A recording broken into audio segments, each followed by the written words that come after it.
Good morning to all of you. कैसे हैं आप लोग? ठीक हैं? मैं तो यहाँ से यही उम्मीद करूँगा कि आप लोग अच्छे होंगे और अपनी पढ़ाई लिखाई शुरू कर चुके होंगे।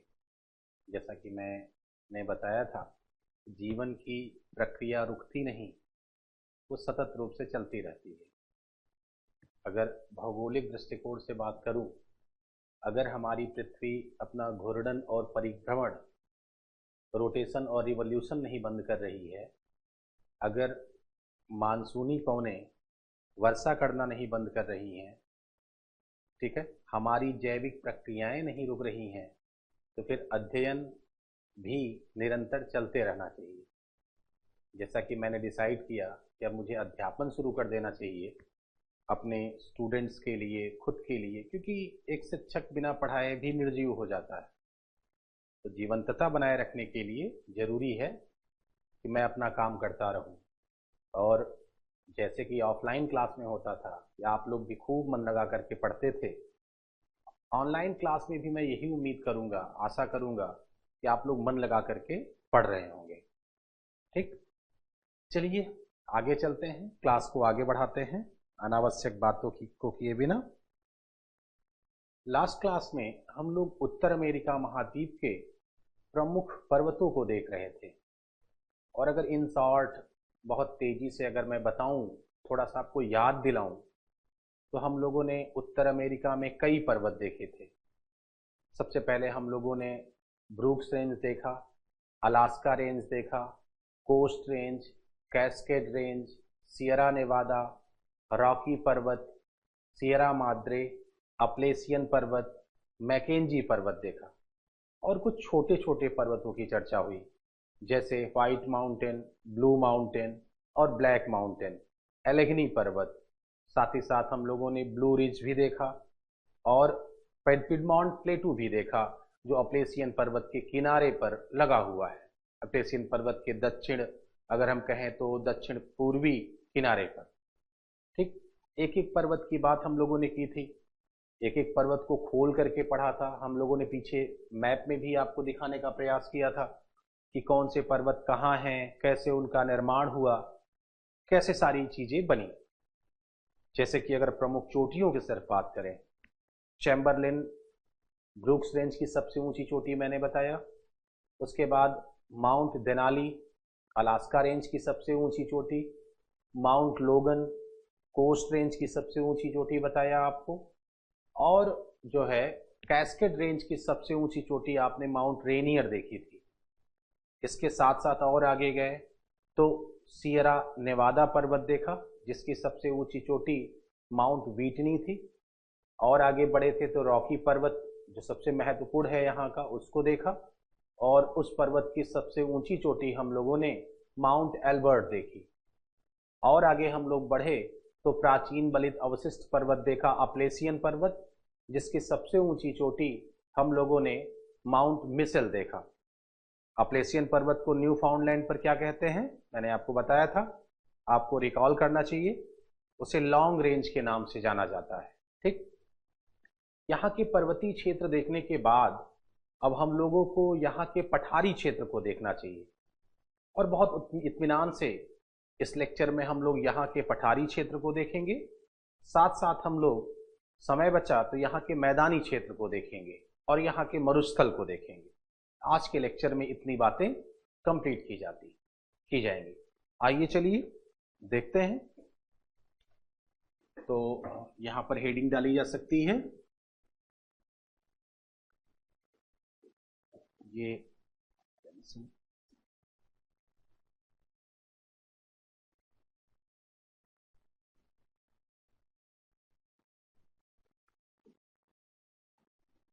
Important प्लेटू of north America. अगर हम लोग उत्तर अमेरिका के प्रमुख पठारी क्षेत्र को देखें और एक क्रम से देखें, जैसा कि मैं लास्ट लेक्चर में भी बताया और निरंतर कहता रहता हूं कि क्रम का जरूर ध्यान रखो। अगर हम लोग देखें तो पहले मैं लिख लेता हूं आप लोग तब तक मैप में देखते रहिए, उसके बाद हम स्वयं मैप में आपको दिखाएंगे। ठीक है। अगर सबसे उत्तर में आप अलास्का में देखेंगे तो आपको एक पठार मिलेगा जिसका नाम है यूकॉन प्लेटू। यूकॉन का पठार। यूकॉन का पठार मैप में कहां है, चलिए साथ ही दिखा देते हैं। ये जो पूरा रीजन है, मैं व्हाइट से ही कर दे रहा हूं, ये जो पूरा रीजन है यही आपका यूकॉन का पठार है। क्लियर हो गया? ठीक है। यूकॉन के पठार के बाद और आगे चलें तो दूसरा एक पठार आपको मिलता है जो कनाडा और यूएसए की सीमा पर है, उसे कहा जाता है कोलंबिया का पठार। ठीक, कोलंबिया का पठार। यहां पर अगर हम दिखाएं तो ये जो रीजन है रॉकी माउंटेन के बीच में, ये पूरा का पूरा रीजन ये है कोलंबिया का पठार। ये कोलंबिया का पठार देखिए तो दोनों जगह फैला हुआ है।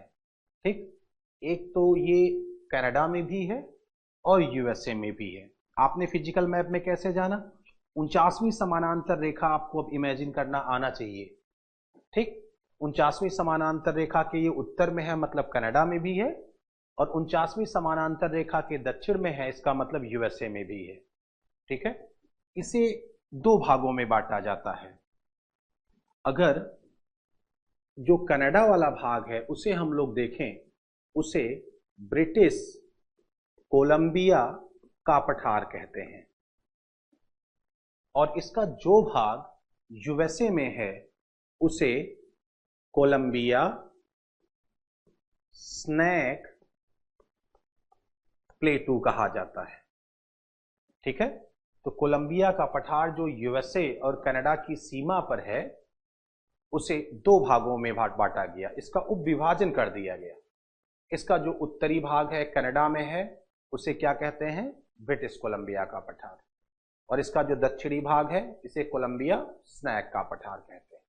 और आगे चलते हैं, और आगे चलें तो तीसरा एक और आपको पठार मिलेगा, उसके नीचे पठारी संरचना है, शुष्क भूमि है, उसका नाम आपको मिलेगा great basin. Great basin America का शुष्क प्रदेश है। अगर हम आपको दिखाएं मैप में तो ये जो है ये रीजन है, देखिए ग्रेट बेसिन यहां पर लिखा भी हुआ है, ये ग्रेट साल्ट लेक है, पूरा ये रीजन यहां पर मिलता है। ठीक, ग्रेट बेसिन के बाद और आगे चलें तो एक और आपको पठारी क्षेत्र मिलता है यूएसए में जिसका नाम है कोलोराडो का पठार, कोलोराडो प्लेटू। ये कहां है, मैप में हमें इसे भी देखना चाहिए। अगर इसे देखेंगे तो ये वाला जो रीजन बन रहा है, ये देखिए लिखा हुआ है यहां पर, ये आपका कोलोराडो का पठार। ठीक, कहां पर है, लोकेशन क्लियर होती जा रही है। और आगे बढ़िए तो एक पठार और आपको मिलता है जो मैक्सिको में है, उसका नाम है मैक्सिकन प्लेटू, मैक्सिको का पठार। और इसको भी हम लोग देख लें, इसको देखेंगे तो ये पठार यहां मैक्सिको में मिल रहा है, ये पूरा का पूरा जो रीजन है यही है मैक्सिकन प्लेटू। ठीक है। इसके पास में एक छोटा सा पठार, यहां पर आपको एडवर्ड का पठार दिख रहा है, नाम जानते रहिएगा कि एडवर्ड पठार किस देश में है, तो यूएसए में आप बताइएगा। इसके अलावा अगर महत्वपूर्ण बात और हम लोग देखें तो एक और उच्च भूमि क्षेत्र है जिसे हम इग्नोर नहीं कर सकते, उसका नाम है सुपीरियर हाईलैंड।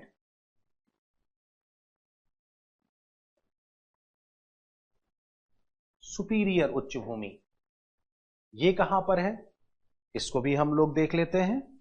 अगर इसको देखेंगे तो सुपीरियर उच्च भूमि, जो सुपीरियर लेक है, इसके जो ये चारों तरफ का जो ये क्षेत्र है, ये रीजन, इसी को सुपीरियर उच्च भूमि कहा जाता है, ये रीजन। ठीक, और आगे चलेंगे तो एक बात और ध्यान रखना चाहिए, जो हमारे वहां का, कनाडा का या पूरे उत्तर अमेरिका का प्राचीनतम स्थल खंड है, उसका नाम है कैनेडियन सील्ड। ठीक, इतनी उच्च भूमि क्षेत्र है, मैप में भी आपको दिख रहा होगा यहां पर। ये जो पूरा रीजन है हडसन की खाड़ी के किनारे किनारे वाला, ये क्या कहलाता है, कैनेडियन सील्ड। कैनेडियन सील्ड उत्तर अमेरिका का प्राचीनतम स्थल खंड है। यहां प्राचीन चट्टानी संरचनाएं पाई जाती हैं। यहीं पर आप देखेंगे तो लॉरेंसिया का पठार है, ठीक है, लैब्राडोर का तट और लैब्राडोर का पठार भी है। ये देखिए लॉरेंसियन प्लेटू लिखा हुआ है, ठीक है, लॉरेंसियन प्लेटू, ये कोस्ट ऑफ लैब्राडोर है, मतलब ये लैब्राडोर पठारी क्षेत्र है। पूरा का पूरा जो लॉरेंसियन प्लेटू है या लैब्राडोर का पठार है, ये कैनेडियन सील्ड का ही हिस्सा है। और कैनेडियन सील्ड सुपीरियर उच्च भूमि, ये उत्तर अमेरिका के सबसे प्राचीनतम स्थल खंड माने जाते हैं। तो कभी नाम आ जाए, सिंपली एक लाइन का सवाल पीसीएस में, लोअर में, आईएएस में तो नहीं पूछेगा, आईएएस में तो इस जोड़ करके पूछेगा जो है भूगर्भिक संरचना वगैरह से, वो भी हम बताते हैं। तो आप जवाब दे लीजिए, यहां साहब लॉरेंसिया का पठार, लैब्राडोर का पठार, ये उत्तर अमेरिका के कनाडा में है, कैनेडियन सील्ड का हिस्सा है।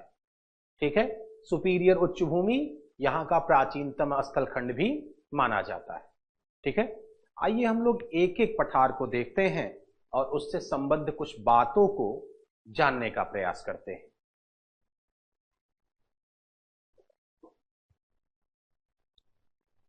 इसके लिए मुझे इसे मिटाना पड़ेगा।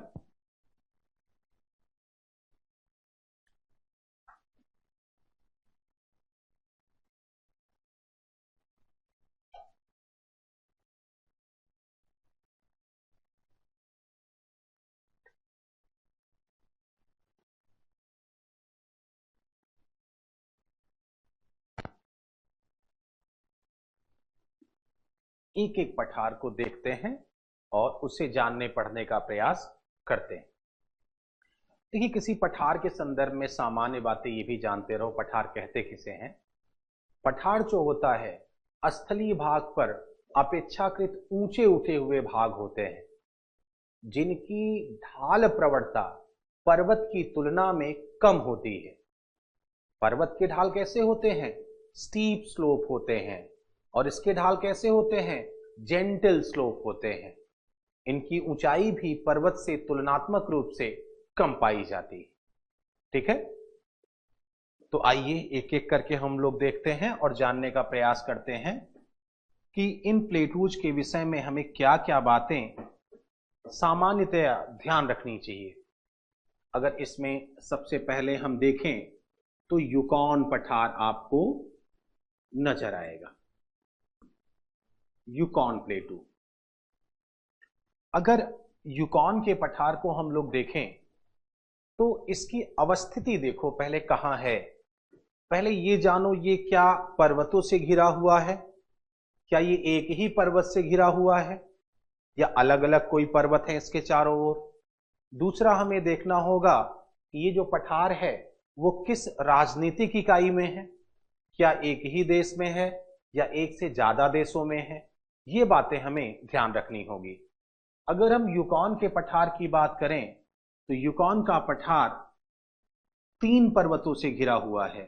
ठीक है, कौन कौन से, अगर मैप में देखिए, इसके उत्तर में ब्रूक्स रेंज मिलता है, देखेंगे इसके दक्षिण में अलास्का रेंज मिल रहा है, और अगर इसके आप आओगे पूरब की ओर, दक्षिण पूरब की ओर या पूर्वी क्षेत्र में, तो आपको एक और पर्वत मिलेगा जिसका नाम है मैकेंजी माउंटेन। तो एक बात तो क्लियर हो गई, ये किन पर्वतों से घिरा हुआ है। यूकॉन का पठार उत्तर अमेरिका के उत्तर पश्चिमी क्षेत्र में प्रदेश में अवस्थित एक पठारी संरचना है जो ब्रूक्स रेंज, अलास्का रेंज एवं मैकेंजी पर्वत से घिरा हुआ है। ये तो प्राकृतिक रूप से आपने देख लिया कहां अवस्थिति है इसकी। साथ ही साथ अगर राजनीतिक क्षेत्र में देखें तो इसका जो विस्तार है, अगर इसके हम विस्तार की बात करें तो इसका विस्तार कनाडा के साथ साथ यूएसए में भी पाया जाता है। आप कहेंगे यूएसए में कहां, यूएसए तो बहुत दूर है, तो ये पठार यहां है और यूएसए यहां है, तो हम कैसे माने। तो कनाडा का जो प्रांत है इस पठार में उसका नाम ही है यूकॉन टेरिटरी। यूकॉन प्रांत कनाडा का प्रांत है और यूएसए का जो प्रांत है उसे अलास्का कहते हैं। आपको तो याद हो गया होगा कि अलास्का कहां है, कनाडा के उत्तर पश्चिमी क्षेत्र में। याद करके बताइए कि अलास्का और कनाडा किस देशांतर के द्वारा अलग होते हैं। ठीक है, रिकॉल होना चाहिए आपको। 141 डिग्री पश्चिमी देशांतर के द्वारा अलास्का और कनाडा एक दूसरे से अलग होते हैं। ठीक है, आइए आगे चले हम लोग। विस्तार इसका हम लोगों ने देख लिया कि कहां कहां है, कनाडा के यूकॉन प्रांत में, साथ ही साथ यूएसए के अलास्का प्रांत में इसका विस्तार पाया जाता है। अब और कोई बात जो जुड़ी हुई हो इससे संबंधित, अगर और कोई बात देखेंगे तो खनिज के संदर्भ में अगर देखें तो यह पठारी क्षेत्र यूरेनियम के लिए महत्वपूर्ण है। यहां यूरेनियम पाया जाता है। ठीक है, पूरे अगर सभी प्रकार के मिनरल्स में देखें तो कंपैरेटिवली यूरेनियम का ज्यादा महत्व है। साथ ही साथ यहां पर गोल्ड भी पाया जाता है, गोल्ड भी है और सिल्वर भी है और जिंक भी यहां पाया जाता है। तो यूरेनियम, सोना, चांदी और जस्ता जैसे खनिजों के लिए यह पठारी क्षेत्र महत्वपूर्ण है। और एक बात देखें तो ध्यान से अगर मैप का ऑब्जर्वेशन करेंगे तो ये जो पठारी क्षेत्र है ये एक नदी का अपवाह क्षेत्र भी है। अगर ध्यान से मैप को देखिए तो देखेंगे एक नदी यहां से प्रवाहित हो रही है, ये इस तरीके से। ये देखिए, मैं नदी बोर्ड में दिखा रहा हूं, ये नदी बहते हुए जाती है, ये नदी, ये ठीक है, ये नदी।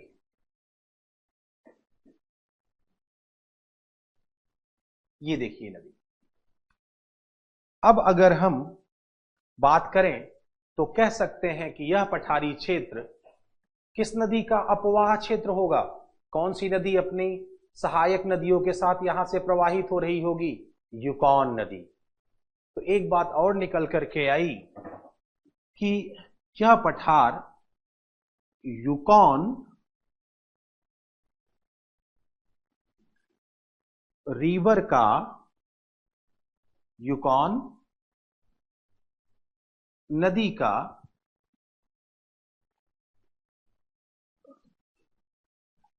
अपवाह क्षेत्र भी है।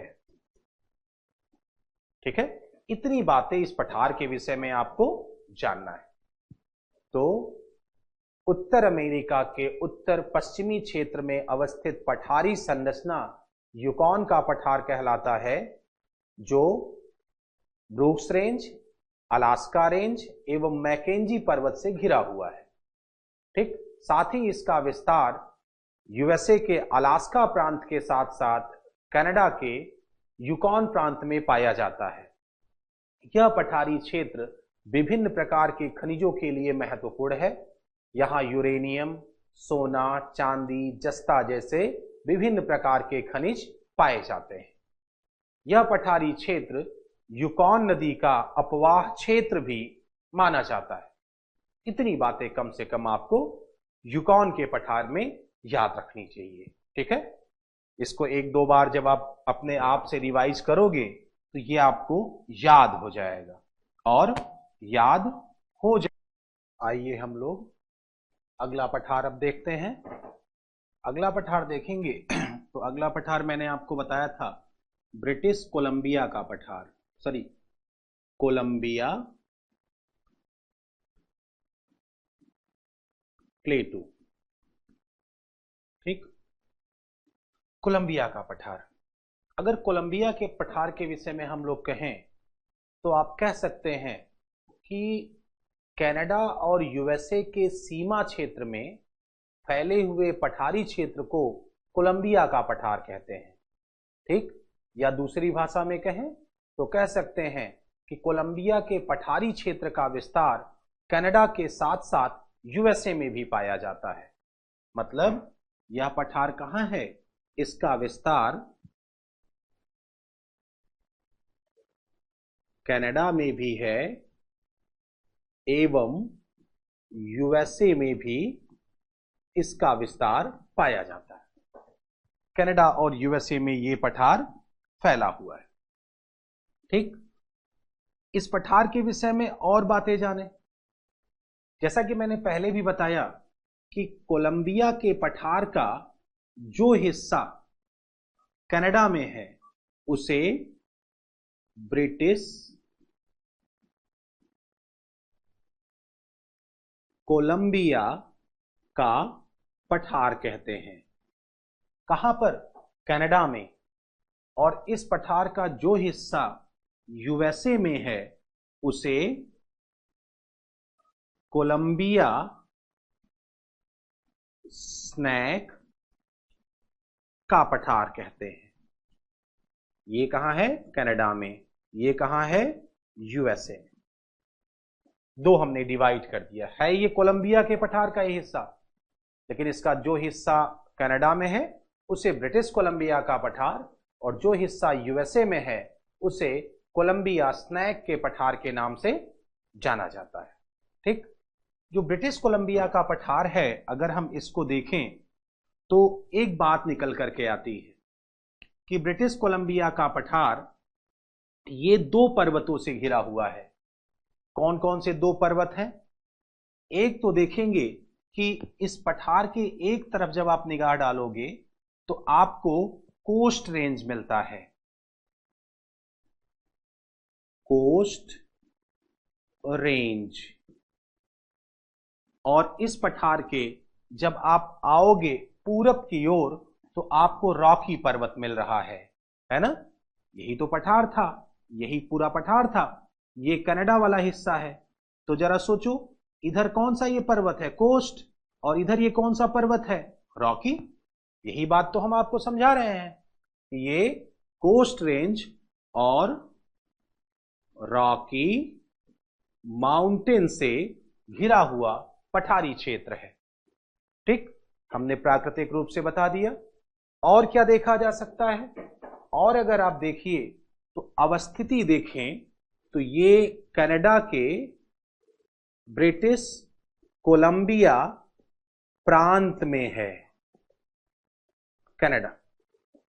कनाडा के ब्रिटिश कोलंबिया प्रांत में ये स्थित है। हम राज्य स्तर पर जाकर के उसकी अवस्थिति भी देख ले रहे हैं। तो क्या कहेंगे हम? ब्रिटिश कोलंबिया का पठार कोलंबिया के पठार का वह हिस्सा है जो कनाडा में स्थित है। यह पठारी क्षेत्र पश्चिम में कोस्ट रेंज एवं पूर्व में रॉकी पर्वत से घिरा हुआ है। साथ ही इसका विस्तार कनाडा के ब्रिटिश कोलंबिया प्रांत में पाया जाता है। अब अगर हम लोग देखें तो क्या इसका कुछ महत्व भी है?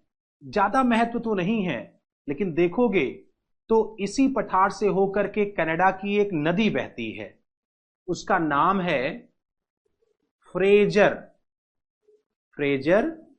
रिवर का अपवाह क्षेत्र है। ये ध्यान से मैप में देखिए तो यहां पर एक नदी बहती हुई नजर आ रही है, ये ऐसे जा रही है, ये फ्रेजर नदी ही है। फ्रेजर नदी के मुहाने पर ही एक शहर है, बड़ा फेमस है कनाडा का, नाम आपने भी सुना होगा, वैंकूवर सिटी।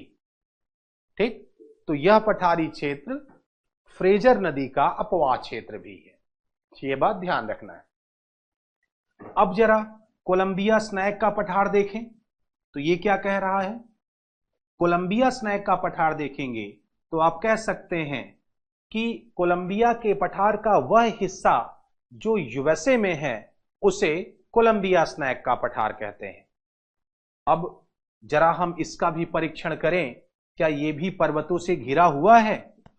देखिए यहां पर मैंने आपको एक पर्वत बताया था, आपको याद होगा कि जिसमें माउंट रेनियर, माउंट हुड और माउंट शास्ता चोटियां थी। कौन सा पर्वत था? कैस्केड। और इधर तो रॉकी पर्वत देख ही रहे हैं। तो ये जो बीच का पठार है ये कौन सा पठार हुआ? ये वाला रीजन कोलंबिया स्नैक का पठार। ठीक, तो क्या निकल करके आया? आप कह सकते हैं कि कोलंबिया स्नैक का पठार कैस्केड माउंटेन और रॉकी पर्वत से घिरा हुआ है। कैस्केड पर्वत एवं रॉकी पर्वत से घिरा हुआ ये पठारी क्षेत्र है। इसका विस्तार कहां पर है, किन राज्यों में है तो यूएसए में ही, लेकिन अगर हम राज्य की बात करें तो इसका विस्तार यूएसए के वाशिंगटन और ओरेगन प्रांत में पाया जाता है।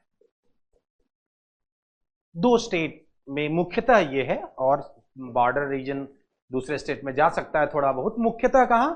वाशिंगटन और ओरेगन में पाया जा रहा है। ठीक, और कुछ बातें इससे जुड़ी हुई अगर देखें, और बातें हम देखेंगे तो आप देखोगे यूएसए की एक महत्वपूर्ण नदी है, ठीक, जिसका नाम ही है कोलंबिया। हम लोग आगे पढ़ेंगे जब नदियां पढ़ेंगे कि कोलंबिया नदी यूएसए की प्रशांत महासागर में गिरने वाली सबसे बड़ी नदी है और उसकी सहायक नदी है। सांप या स्नैक, देख रहे हैं नाम लिखा हुआ है, उसी के नाम पर ही पठार का नाम पड़ा। ठीक है, अब कह सकते हैं हम कि यह पठारी क्षेत्र कोलंबिया एवं उसकी सहायक स्नैक नदी का अपवाह क्षेत्र है। ठीक है, कौन सी नदी का अपवाह क्षेत्र है? कोलंबिया, और उसकी सहायक स्नैक नदी का यह अपवाह क्षेत्र माना जाता है। ठीक, दिमाग में रहेगा। इस पठार की जो सबसे बड़ी बात है वो बात जरूर ध्यान रखिएगा। क्या? इस पठार का जो हिस्सा यूएसए में है, कोलंबिया के पठार का, मतलब उसे नाम क्या देंगे? कोलंबिया स्नैक का पठार। वह एक लावा पठार का उदाहरण है। कैसा प्लेटू है ये? कि कोलंबिया स्नैक का जो पठार है ये लावा प्लेटू का उदाहरण है। ये लावा प्लेटू का उदाहरण है। लावा प्लेटू जरूर ध्यान रखिएगा। लावा प्लेटू कैसे बनते हैं? इन्हीं को आप ज्वालामुखी पठार भी कहते हो। देखिए, जब किसी क्षेत्र में दरारी उद्भेदन द्वारा, देखिए ज्वालामुखी उद्गार दो प्रकार का होता है, एक केंद्रीय उद्गार का होता है और एक दूसरा दरारी उद्गार होता है, सेंट्रल इरप्शन और फिर फिसर इरप्शन। जो सेंट्रल इरप्शन होता है उसमें छोटे से छिद्र के माध्यम से भयंकर विस्फोट के साथ ज्वालामुखी उद्गार होता है। मतलब नीचे से तरल पदार्थ, ठोस विखंडित पदार्थ निकलते हैं बाहर भयंकर आवाज के साथ, विस्फोट के साथ। ऐसी परिस्थितियों में विखंडित पदार्थों एवं लावा के परत दर परत जमाव होने के कारण शंकु बनते हैं, जो कालांतर में ज्यादा ऊंचे हो जाते हैं तो पर्वत होते हैं वो, ठीक है। इसे वॉल्केनिक माउंटेन आप कहते हैं। लेकिन जो दूसरा प्रकार है फिशर इरप्शन, वो क्या होता है? जब धरातल पर पहले से निर्मित किसी छिद्र या दरार के माध्यम से जब ज्वालामुखी उद्गार होता है तो बहुत भयंकर आवाज नहीं होती, बल्कि लावा आराम से ऊपर आता है और धरातल पर फैल जाता है। नीचे से आएगा तो मैग्मा आएगा, लेकिन जैसे ही उस सरफेस पर पहुंचेगा उसे लावा कहते हैं। लावा और मैग्मा में बेसिक अंतर क्या है? धरातल के नीचे तरल पदार्थ है तो मैग्मा, धरातल पर आ गया तो लावा। यह बात ध्यान रखनी है। तो जब दरारी उद्भेदन के द्वारा निकलने वाले तप्त तरल पदार्थ से धरातल पर पठार बनते हैं उनके घनीभूत होने से, तो उसे लावा पठार कहते हैं। धरातल पर जो लावा पठार बनते हैं, ठीक, उनमें सामान्यतया बैसाल्ट चट्टान पाई जाती है, क्योंकि धरातल पर लावा के शीतलीकरण से कौन सी चट्टान बनती है? बैसाल्ट बनती है, ठीक है। धरातल पर बैसाल्ट बनती, तो ये यहां पर कौन सी चट्टान पाई जाएगी? सामान्यतया बैसाल्ट चट्टान मिलनी चाहिए। तो ये लावा पठार का उदाहरण है। जरा रिकॉल करो, अपने भारत में भी कुछ लावा पठार हैं। एक तो बहुत प्रसिद्ध है, आपको याद होगा, दक्कन ट्रैप महाराष्ट्र का। दक्कन ट्रैप भी तो ऐसे ही बना है। क्रिटेशियस पीरियड में दरारी उद्भेदन हुआ, जिससे लावा का उद्गार हुआ, वहां फैल गया। कालांतर में जब वही लावा ठंडा हुआ तो बैसाल्ट चट्टान और वो पठारी संरचना बन गई, ठीक। आपको एक चीज और रिलेट करना चाहिए कि जब ज्वालामुखी उद्गार से जो बैसाल्ट चट्टान बनती है, अगर भारत में बनी, वहां भी बनी है, तो भारत में दक्कन ट्रैप में बैसाल्ट चट्टान के अपक्षयन से कौन सी मिट्टी बनती है? काली मृदा। तो यहां पर भी कौन सी मिट्टी बननी चाहिए? आप अमेरिका नहीं गए हो, लेकिन आप सामान्यतया अगर कॉमन सेंस से सोचना चाहो तो सोच सकते हो कि बैसाल्ट चट्टान के अपक्षयन से काली मिट्टी बनती है, जिसमें टिटैनिफेरस फेरिक ऑक्साइड की मात्रा ज्यादा होती है। तो यहां पर भी काली मिट्टी बननी चाहिए, ठीक है। तो ये लावा पठार का उदाहरण है, जो बात आपको कोलंबिया के पठार में याद रखनी है। कम से कम इतनी बातें कोलंबिया के पठार में याद रखिए, ठीक। चलिए आगे चलते हैं। आगे चलेंगे हम लोग, तो हम लोग देखेंगे great basin.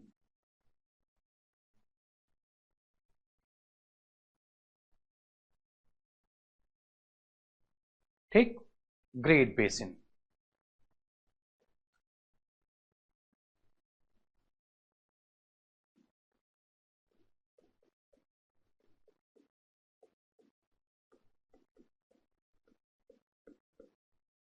Great basin, great basin क्या है भाई? आइए देखते हैं।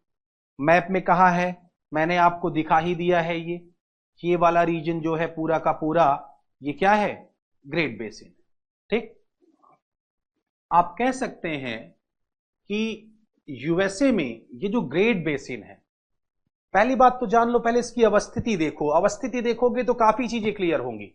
मैप में ध्यान से अपने एटलस में देखो ग्रेट बेसिन को, और देख करके बताओ, देख करके समझो कि ये किन दो पर्वतों से घिरा है। क्या ये किसी पर्वत से घिरा है, या वास्तव में ये जो है ऐसे ही है, बिल्कुल प्लेन है, ऊपर उठा हुआ भाग है? अगर ध्यान से आप अपने मानचित्र को देखोगे तो इसके दोनों तरफ पर्वत नजर आएंगे। एक तरफ रॉकी पर्वत नजर आएगा, और दूसरी तरफ आप देखोगे तो आपको सियरा नेवादा पर्वत मिलेगा। सियरा नेवादा, ठीक है। अब इस शब्द के साथ बेसिन जुड़ा है। बेसिन क्या होता है? बेसिन का मतलब क्या होता है? इसका बहुत सरल भाषा में इसका मतलब समझो आप लोग। आपने सुना होगा ओशन बेसिन, आपने सुना होगा रिवर बेसिन, आपने घर में सुना होगा आपने वाश बेसिन। सबके साथ बेसिन जुड़ा हुआ है। तो ऐसा क्या है इसमें? ये ग्रेट बेसिन है। ठीक, बेसिन जो होते हैं सामान्यतया अवतल आकृति के धरातली क्षेत्र होते हैं। अवतल आकृति के, याद रखिएगा, अवतल आकृति के जो धरातली क्षेत्र होते हैं उन्हें बेसिन कहा जाता है। एक सरल सी परिभाषा, क्योंकि भूगोल में जरूरी नहीं है कि जो बड़े बड़े ज्योग्राफर, बड़े बड़े विद्वान परिभाषा बताए हैं क्लिष्ट शब्दों में, उसी तरीके से भूगोल को समझा जाए। मेरा मानना है कि भूगोल यदि आपने समझा है तो बहुत सरल भाषा में अपने गांव में जाकर किसी अबोध बालक को, कम पढ़े लिखे बालक को या कम पढ़े लिखे व्यक्ति को भी आप उसकी ठेठ भाषा में समझा सकें। और जब ठेठ भाषा में तभी समझा पाएंगे जब आप स्वयं समझे होंगे। भाई आपके घर में वॉश बेसिन है, वॉश बेसिन क्या ऐसे ऊपर उठी हुई होती है क्या? नहीं, वॉश बेसिन कैसे होती है? नीचे होती है। घर में सब्जी जिसमें बनती है, कड़ाही को उल्टा कर दीजिए तो बेसिन हो जाता है, बेसिन की आकृति हो जाती है। तो अवतल आकृति की जो धरातली संरचना होती है सामान्यतया उसी को बेसिन कहते हैं। हमारी पृथ्वी पर सबसे बड़ी बेसिन समुद्री बेसिन है, ओशन बेसिन है, जिसमें समंदर का पूरा पानी भरा है। स्थल पर आते हो रिवर बेसिन मिलता है आपको। ऐसे ही ये कुछ संरचना है जो सामान्यतया ऊंचा है। ठीक है, इसमें कई ऊपर उठे हुए नीचे धसे हुए भाग हैं। क्योंकि ये काफी बड़ा है, आप कह सकते हैं यहां का सबसे बड़ा क्षेत्र है, इसीलिए इसको ग्रेट बेसिन नाम दिया गया। ठीक, तो बेसिन का मतलब समझ में आया? जनरल मतलब दिमाग में रखिए, एक अंडरस्टैंडिंग आपके दिमाग में बननी चाहिए। कोई पूछ ले साहब बेसिन क्या है, तो आप लगे अब डिक्शनरी खोजने, नहीं, सिंपल सी मतलब आप बता दीजिए। ठीक है, अगर ग्रेट बेसिन की बात करें तो आप कह सकते हैं कि ये यूएसए में दो पर्वतों, किससे? सियरा नेवादा और रॉकी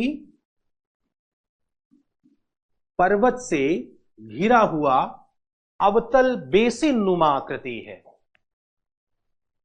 ग्रेट बेसिन यूएसए में सियरा नेवादा और रॉकी पर्वत से घिरा हुआ एक अवतल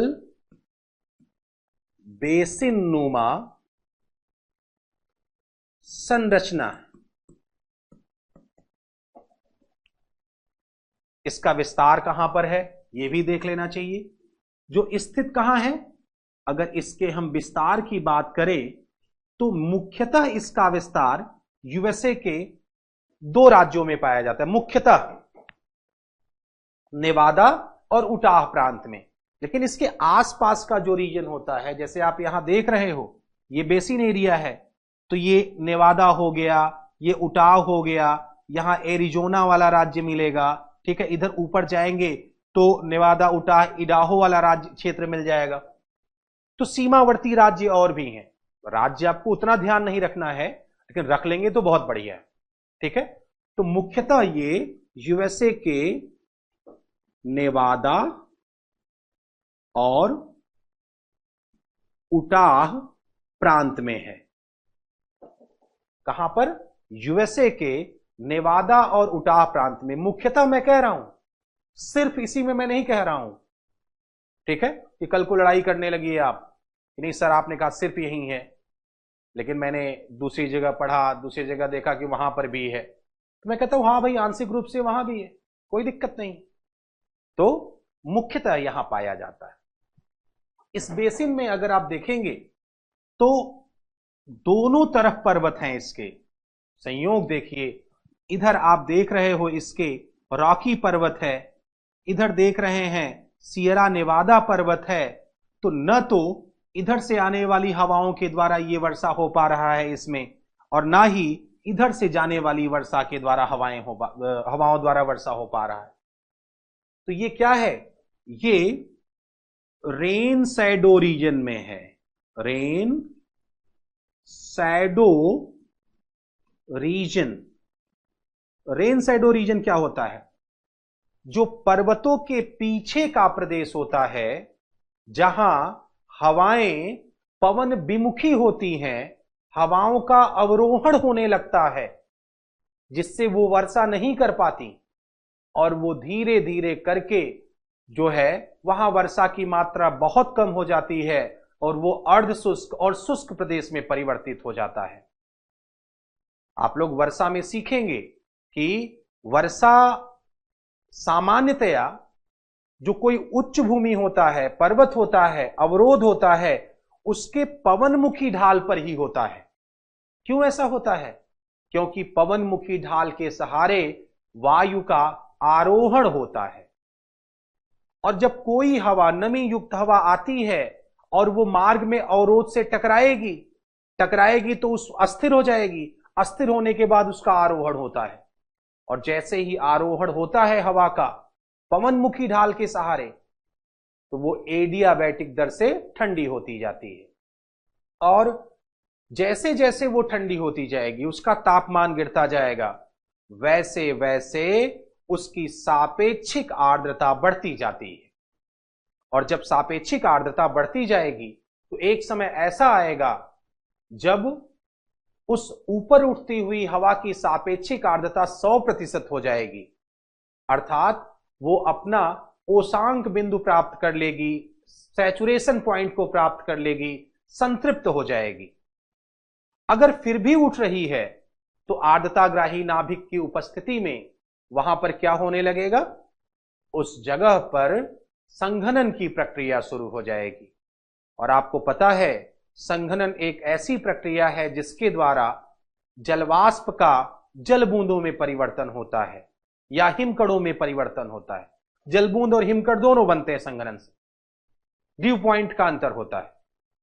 और जब जलबूंद और हिमकण बन गए, वो एक साथ इकट्ठा होने लगे ढेर सारे, तो जल बूंदों के समूहन से बादल बन जाएंगे, और जब बादल में जल की मात्रा, हिमकणों की मात्रा इतनी ज्यादा हो गई कि उस पर गुरुत्वाकर्षण बल का प्रभाव ज्यादा पड़ने लगा, तो वो गुरुत्वाकर्षण के प्रभाव के अधीन नीचे की ओर वर्षा के रूप में या हिमपात के रूप में गिरना शुरू हो जाते हैं। ठीक है, जैसे अगर हम आपको डायग्राम में दिखाएं, अगर वर्षा की प्रक्रिया थोड़ा सा मैं आपको समझा दूं, तो ये देखिए, थोड़ा सा आउट ऑफ टॉपिक हम लोग चल रहे हैं लेकिन जरूरी है। मान लीजिए ये कोई मैं एक पर्वत बना दे रहा हूं, ये इस तरीके से एक पर्वत आपने देख लिया, उच्च भूमि। ये फिर आपने इधर देखा कि ये आगे ये पानी है, नीला नीला। ठीक, अब मान लीजिए कि कोई क्षैतिज संचलन करती हुई हवा इस तरीके से आ रही है, ये हवा आ रही है। जब हवा पानी के ऊपर से बह रही है, आप देख रहे हैं, तो ये यहां से क्या करेगी? नमी भी धारण करेगी, मॉइस्चर गेन करेगी ये। ठीक है, और जब ये स्थल पर पहुंचेगी, और स्थल पर आप पर्वत देख रहे हैं, तो जिस ढाल के सहारे हवा आकर के टकरा रही है, ये ढाल क्या कहलाता है? ये पवन मुखी ढाल कहलाता है। इसे विंडवर्ड स्लोप कहते हैं। अब इस विंडवर्ड स्लोप के सहारे हवा टकराएगी, अस्थिर होगी, और यह हवा क्या करेगी? अब इस तरीके से ऊपर उठना शुरू हो जाएगी। जैसे जैसे ऊपर उठेगी, ये एडियाबैटिक दर से ठंडी होती जाएगी, मतलब इसका तापमान कम होता जाएगा। और जैसे जैसे तापमान कम होगा, इस ऊपर उठती हुई हवा की आरएच क्या होगा? ये बढ़ेगी। एक समय ऐसा आएगा जब आरएच कितना हो जाएगा? 100%। ठीक, बढ़कर के सापेक्षिक आर्द्रता 100% हो गई, तो क्या होने लगेगा? यहीं पर फिर वर्षा होना शुरू हो जाएगी। इस तरीके से क्या होने लगेगा? यहीं पर वर्षा होगी। तो सामान्यतया वर्षा कहां होती है? पर्वत के या अवरोध के पवनमुखी ढाल पर वर्षा होती है। ठीक, अब वर्षा करती हुई ये हवा आगे बढ़ेगी और आगे बढ़ी, उसके बाद ये हवा अब कहां जाएगी? आसमान में तो चली नहीं जाएगी। अब ये हवा दूसरे ढाल के सहारे नीचे उतरेगी।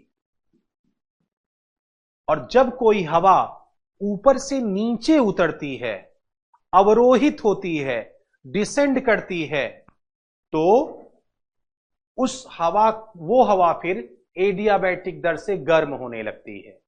मतलब उसका तापमान बढ़ेगा। और तापमान में और आरएच में कैसा संबंध है? व्युत्क्रमानुपातिक संबंध है। तापमान बढ़ाओगे तो आरएच कितना हो जाएगा? गिरने लगेगा। और आरएच अगर 100% से कम हो गया तो वर्षा नहीं होगी, संघनन नहीं होगा। ठीक, तो ये जो क्षेत्र है, आप जिसके सहारे हवा नीचे उतर रही है, इसे क्या नाम दिया जाता है? इस ढाल को अगर देखेंगे, इसे पवन विमुखी ढाल कहा जाता है, लीवर्ड स्लोप कहा जाता है, जिसके सहारे हवा नीचे उतरती है। और चूंकि यहां वर्षा के लिए प्रतिकूल दशाएं बनती हैं, वर्षा कम होती है या नहीं होती, इसीलिए इसे क्या कहा जाता है? इसे रेन शैडो रीजन कहा जाता है, वृष्टि छाया प्रदेश के नाम से जाना जाता है। याद रहेगा? तो ये कहानी है पूरी। तो अभी मैंने जो आपको बताया कि साहब अगर देखो कि ये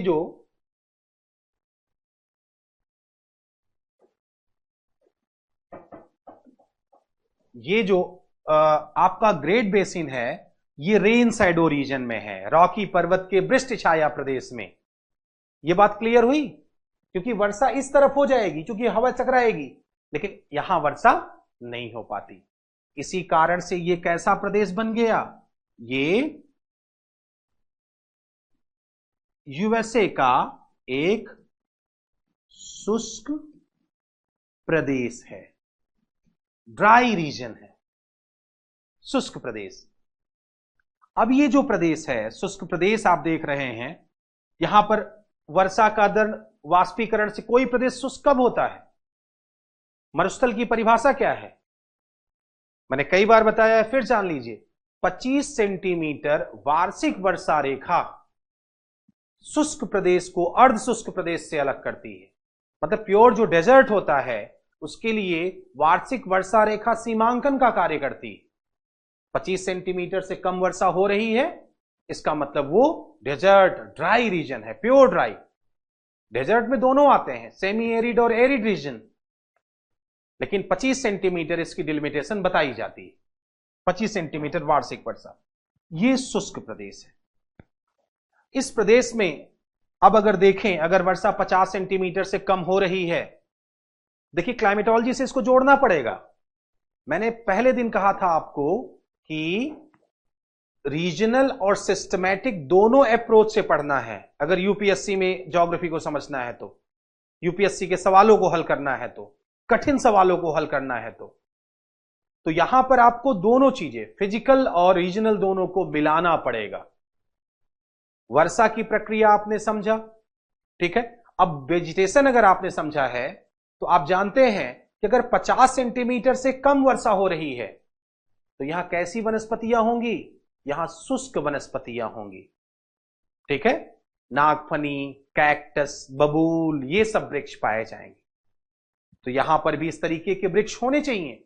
मैं अमेरिका नहीं गया, लेकिन मुझे लगता है कि अगर हमारे भारत में शुष्क और अर्ध शुष्क प्रदेश में इस तरह के वनस्पतियां मिलती हैं, इस तरह के वृक्ष मिलते हैं छोटे छोटे, तो वहां भी मिलने चाहिए, ठीक। तो यहां पर शुष्क वन, ड्राई वेजिटेशन होगा। अगर ध्यान से देखिए तो यहां पर एक चीज और दिखेगी इसी क्षेत्र में, यह लिखा हुआ है ग्रेट साल्ट लेक। तो ग्रेट बेसिन में देखेंगे ग्रेट साल्ट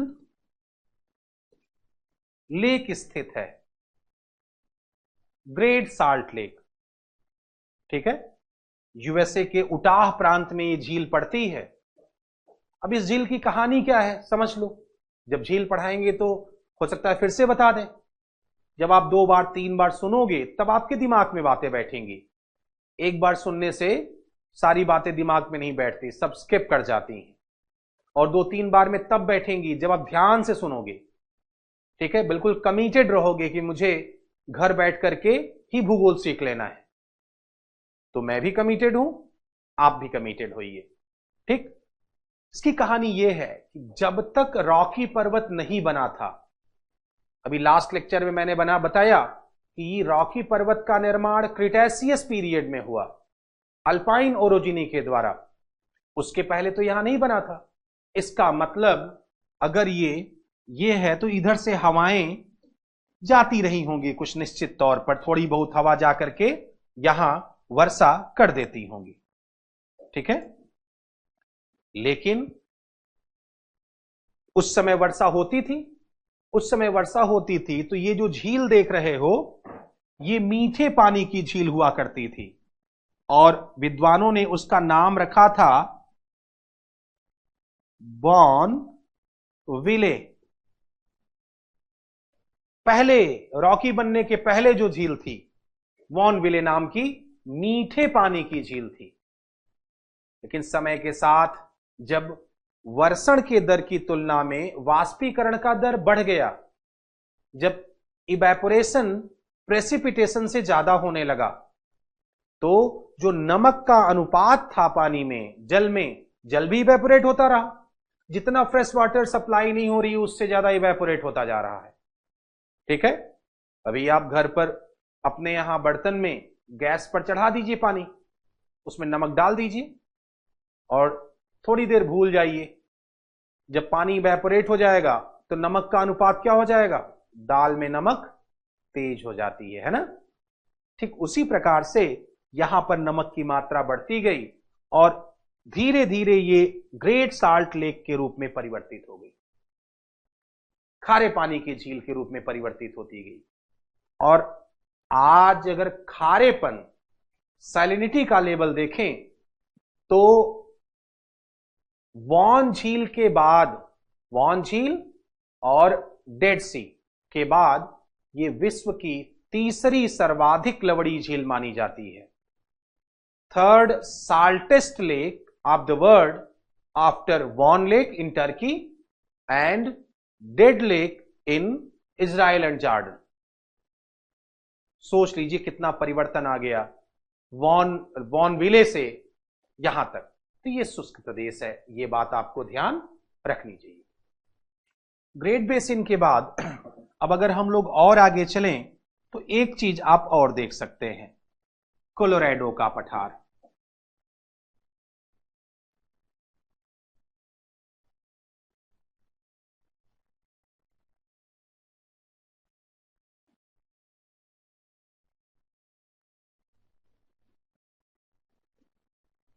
कोलोराडो प्लेटू,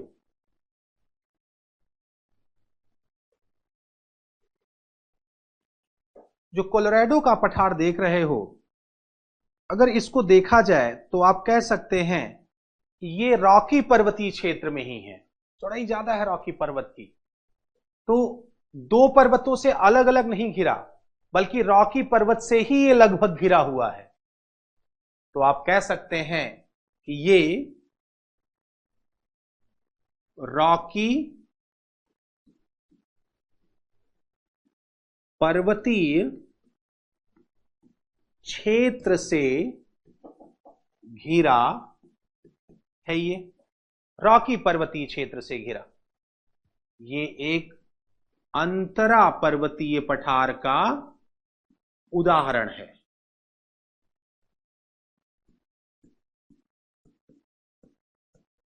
अंतरा पर्वतीय पठार इंटर माउंटेनियस प्लेटू का ये उदाहरण माना जाता है। ठीक, तो कोलोराडो का पठार यूएसए में रॉकी पर्वत से घिरा हुआ ये एक अंतरा पर्वतीय पठार है, जिसका विस्तार यूएसए के कोलोराडो प्रांत में पाया जाता है। मुख्यतः की बात मैं कर रहा हूं, इसका विस्तार मुख्यतः कहां है? कोलोराडो प्रांत में, अगल बगल के प्रांत में भी है, लेकिन कोलोराडो प्रांत में यह मुख्यतः पाया जाता है।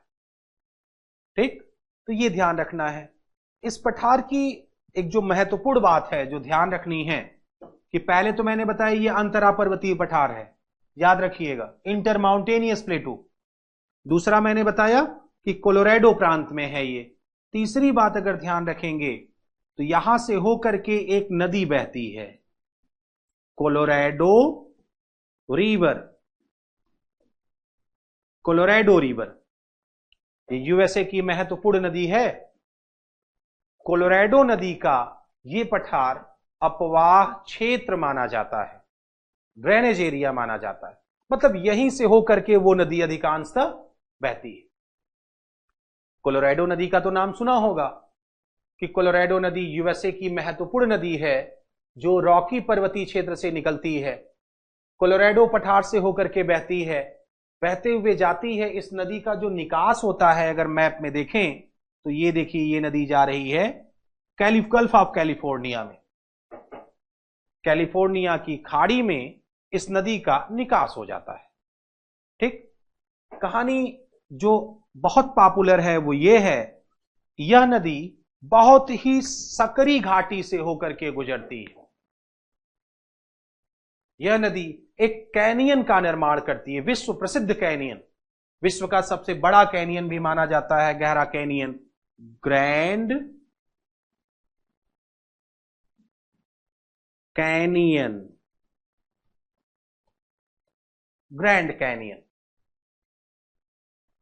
वो इसी नदी से संबंधित है और इसी पठारी क्षेत्र से संबंधित है। क्लियर? अभी तक कई बार पूछा है कि ग्रैंड कैनियन किस नदी पर है, 50 सैकड़ों बार अलग अलग परीक्षाओं में। जहां तक मुझे याद है कि यह नहीं पूछा कि किस पठारी क्षेत्र पर है, तो पठारी क्षेत्र पर पूछे तो कोलोराडो के पठारी क्षेत्र में। ग्रैंड कैनियन के साथ साथ इस नदी की एक और खास बात है, इस नदी पर एक वर्ल्ड फेमस डैम बना हुआ है, नाम शायद आपको याद होगा, टीसीएस में तो कईयों बार पूछा है। इस पर एक डैम बना है, हूवर एंड बाउल्डर डैम इस नदी पर स्थित है। इस नदी पर हूवर और बाउल्डर बांध का निर्माण किया गया है, हूवर एंड बाउल्डर डैम का निर्माण किया गया है, याद रहेगा। तो ये दो बातें, अभी नदियां पढ़ाएंगे तो फिर से ये रिवाइज होगा, क्योंकि नदी की चर्चा तो होगी ही अभी, तो कोलोराडो नदी को छोड़ नहीं देंगे, तो ये भी देखेंगे। अच्छा, ये डैम बना तो पीछे रिजर्वायर भी बना होगा, उसका भी नाम सुन लो।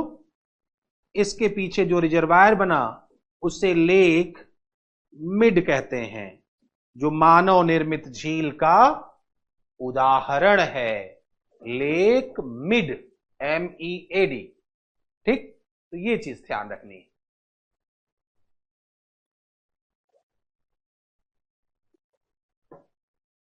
आइए आगे चलें। कोलोराडो के पठार के बाद हम लोग एक चीज और देखेंगे,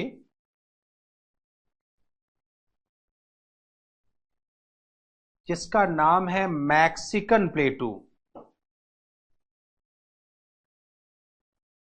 ठीक है, मैक्सिको का पठार।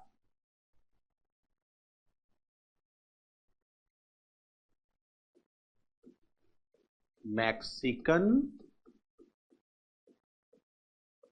प्लेटू।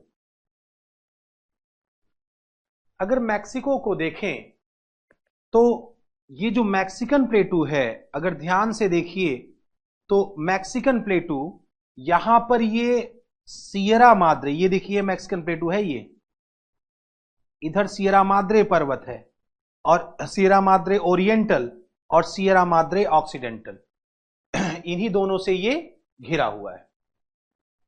तो सबसे पहले क्या याद रखना चाहिए, मैक्सिको ये देश में है,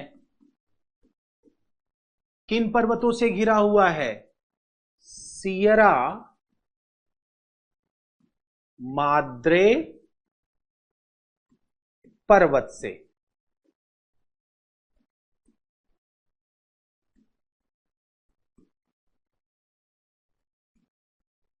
ठीक, मैक्सिको का पठार मैक्सिको देश में सियरा माद्रे पर्वत से घिरा हुआ एक अंतरा पर्वतीय पठार है। यह भी कैसा पठार होगा, क्योंकि भाई सियरा माद्रे तो एक ही पर्वत है, उसकी दो श्रृंखलाएं हैं, सियरा माद्रे ऑक्सीडेंटल और सियरा माद्रे ओरिएंटल, उसी के बीच में यह पठार है। तो यह भी कैसा होना चाहिए, यह भी अंतरा पर्वतीय पठार का उदाहरण होना चाहिए। ठीक है, ये जो पठार है, जो खास बात आपको जो याद रखनी है, ठीक, वो ये याद रखनी है कि यह पठारी क्षेत्र विश्व में, सिर्फ मैक्सिको में ही नहीं, विश्व में किसके लिए महत्वपूर्ण है, चांदी, सिल्वर, चांदी के भंडार एवं उत्पादन के लिए महत्वपूर्ण है। चांदी, यहां पर चांदी बहुत ज्यादा मात्रा में पाया जाता है और रिजर्व और प्रोडक्शन में ये टॉप की कंट्रीज हैं, जैसे कि पेरू हुआ, चिली हुआ, मैक्सिको हुआ, ये सब top reserve and producing countries हैं। चांदी का बड़ा भंडार पाया जाता है यहां पर, और चांदी का इतना भंडार है, उत्पादन होता है, उत्पादन तो माइनिंग सेंटर से ही होगा। अगर यहां पर देखेंगे तो चांदी का जो उत्पादन होता है वो एक खान से होता है, उसके लिए फेमस है चिहुआ हुआ माइन, चिहुआ हुआ खान। मैप में आपके शायद दिया भी हो, यहां चिहुआ हुआ नहीं है, पॉलिटिकल मैप में मेंशन है चिहुआ हुआ। अगर मैं मैप में आपको दिखाऊं तो देखा जा सकता है,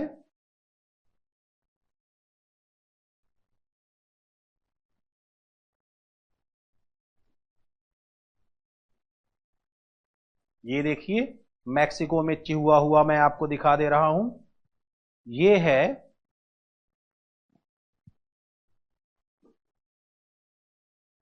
इसको सेट कर लो पहले,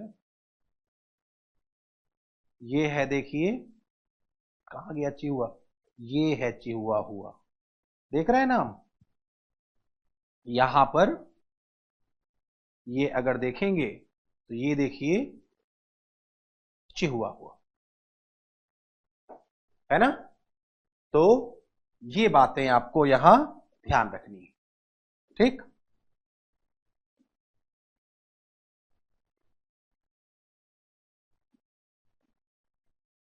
चलिए,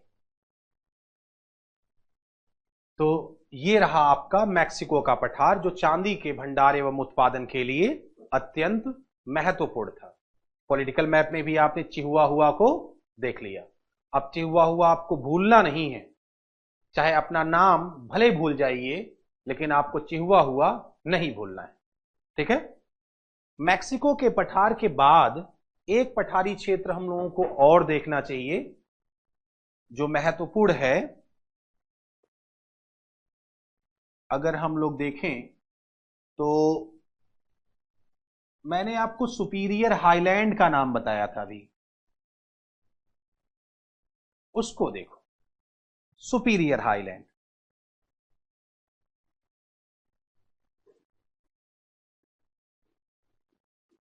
सुपीरियर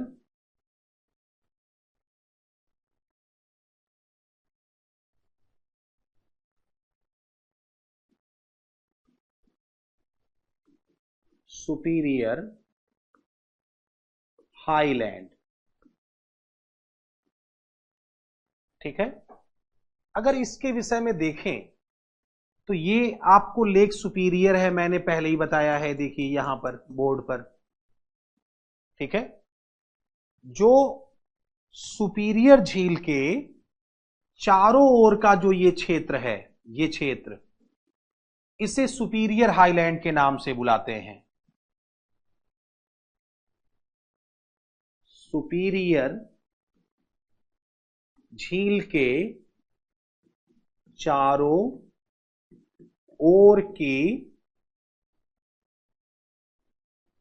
उच्च भूमि सुपीरियर उच्च भूमि कहलाती है, ठीक है। क्यों जानना इसे जरूरी है, अभी मैं आपको समझाता हूं। ये जो उच्च भूमि आप देख रहे हो, ये यूएसए का प्राचीनतम स्थल खंड माना जाता है। प्राचीनतम स्थल खंड ये माना जाता है। यहां की जो चट्टानी संरचनाएं हैं वो यूएसए में पुरानी है, बिल्कुल कैनेडियन सील्ड के समय का है ये, काफी पुराना। अब जरा और आगे चलें, क्योंकि आपको पता है कि विविध प्रकार के जो खनिजों का विकास हुआ है वो विभिन्न चट्टानी संरचनाओं में ही हुआ है, और जो धात्विक खनिज हैं वो प्राचीन चट्टानी संरचनाओं में मिलते हैं, जैसे लोहा, सोना, तांबा, सीसा, जस्ता, ये सब प्राचीन चट्टानी संरचनाओं में मिलते हैं। लेकिन कोयला कब मिलता है? कोयला बाद की चट्टानी संरचनाओं में मिलता है, क्योंकि कोयला वगैरह के निर्माण के लिए क्या चाहिए? जीवाश्म चाहिए, और जीवाश्म पृथ्वी के निर्माण के समय से तो आए नहीं, जीवन का विकास तो बाद में हुआ। अगर आप देखेंगे वनस्पतियों का, तो वनस्पतियों का विकास ही, अगर हम फर्न के जंगल की बात करें तो डिवोनियन पीरियड में सबसे पहले फर्न के जंगल आए, और कार्बोनिफेरस युग में जंगल पर्याप्त मात्रा में धरातल पर आ गए। हम लोग geological history of the earth पढ़ेंगे तो इस बात को समझने का प्रयास करेंगे कि कैसे कैसे सब विकास हुआ। और कार्बोनिफेरस उसका नाम क्यों पड़ा? लगभग 35 करोड़ से लेकर के 28 करोड़ साल तक का ये पीरियड है, करोड़ वर्ष पूर्व तक का, 8 करोड़ वर्षों तक का। खूब वर्षा हुई, थोड़ा तापमान बढ़ा, जिससे वनस्पतियों के विकास के लिए अनुकूलतम दशा बनी, और वनस्पति की जो अवसाद थे वो परत दर परत जमा होते गए। वनस्पतियों में कार्बन है, और इसी कारण से आगे चल करके वही जब आंतरिक ताप और दाब का प्रभाव पड़ा तो वो ठोस होकर के कोयला में परिवर्तित हो गए।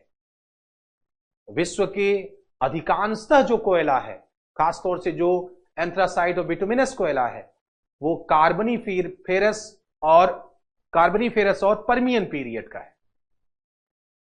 तो कार्बोनिफेरस पीरियड में नाम ही इसका इसलिए पड़ गया, कार्बन के संग्रहण के कारण। भारत में भी जो गोंडवाना संरचना का कोयला है वो किस युग में बना? पर्मो कार्बोनिफेरस युग का है, और वही गोंडवाना संरचना 35 से 28-27 करोड़ वर्ष बीसी तक का है। तो ये प्राचीनतम स्थलखंड है, तो यहां कोयला नहीं मिलेगा, बल्कि यहां कौन से खनिज मिलेंगे? ये जो पठारी क्षेत्र है ये उत्तर अमेरिका में धात्विक खनिज के लिए जाना जाता है, महत्वपूर्ण है। और धात्विक खनिजों में भी अगर हम लोग देखें तो लौह अयस्क का यहां ज्यादा भंडार है। तांबा भी पाया जाता है, जस्ता भी पाया जाता है। जस्ता तांबा कनाडा वाले रीजन में ज्यादा मिलता है, लेकिन सुपीरियर हाईलैंड पर अगर हम फंडामेंटल मिनरल्स में देखें, जो आज आधुनिक सभ्यता का आधार है, लोहा और कोयला, जिससे हम स्टील बनाए और स्टील से अनेक चीजें बनाए उसकी सहायता से, तो यहां मुख्यतः किसका भंडार पाया जाता है? लौह अयस्क का बहुत ज्यादा भंडार पाया जाता है इस सुपीरियर हाईलैंड रीजन में, याद रखना। अब जब यहां लोहा मिलेगा तो उसके उत्पादन की कुछ महत्वपूर्ण खानें भी होंगी, हम माइनिंग भी करेंगे और अगर माइनिंग सेंटर को देखें तो कई माइनिंग सेंटर हैं, जिसमें मेसाबी रेंज सबसे इंपॉर्टेंट है। मेसाबी रेंज, ठीक है, मेसाबी रेंज यूएसए में है। यूएसए में सुपीरियर उच्च भूमि में, ठीक। यहां से बहुत ज्यादा लोहे का उत्पादन हुआ। परिणाम क्या हुआ? जो माइन की डेप्थ थी, गहराई थी, वो बढ़ती गई। और जैसे जैसे माइन की डेप्थ बढ़ेगी, प्रोडक्शन कास्ट क्या हो जाएगी? बढ़ने लगेगी। तो क्या करेंगे? दूसरे ऑप्शंस पर विचार किया जाने लगा। और अब कई माइंस और भी उस क्षेत्र में बन गई हैं। उसमें से कुछ का नाम अगर लें तो मेसाबी के बाद एक माइन है क्यूना रेंज, एक है बर्मिलियन,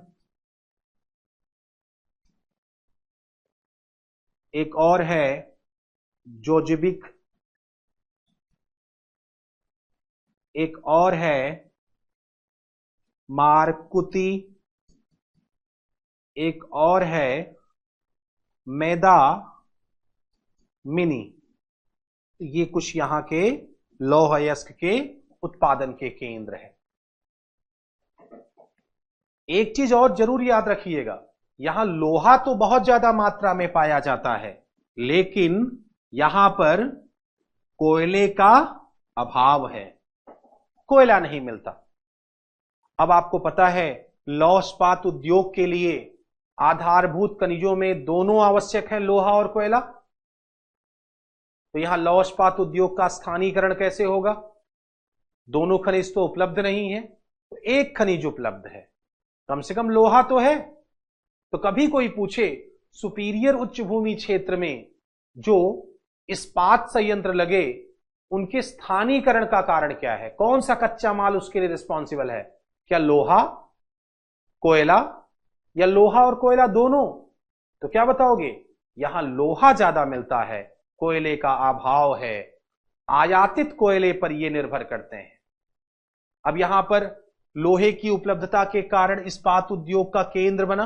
अगर हम आपको दिखाएं पॉलिटिकल मैप में, तो एक आपको दिख जाएगा यहां पर यूएसए का दूलुथ शहर। देखिए इस मैप में नहीं दिया है, जहां मैंने रखा बिंदी, यही है दूलुथ, यही दूलुथ शहर है, ठीक। तो दूलुथ शहर में इसका विकास हुआ, ठीक। याद रखिएगा, ये यहां पर दूलुथ फेमस है इस्पात उद्योग के लिए। तो इतनी बातें सुपीरियर हाईलैंड के विषय में याद रखिएगा, ठीक। आइए और आगे चले, और आगे चलेंगे हम लोग। कैनेडियन शील्ड आप देख ही रहे हैं, यहां का ये प्राचीनतम स्थलखंड है, याद रखिएगा, जो हडसन नदी के किनारे है, उसके दक्षिण में है। यहां पर भी धात्विक खनिज पर्याप्त मात्रा में पाए जाते हैं, ठीक। चलिए, ये हम लोगों ने यहां के सारे पठारी क्षेत्र को देखा।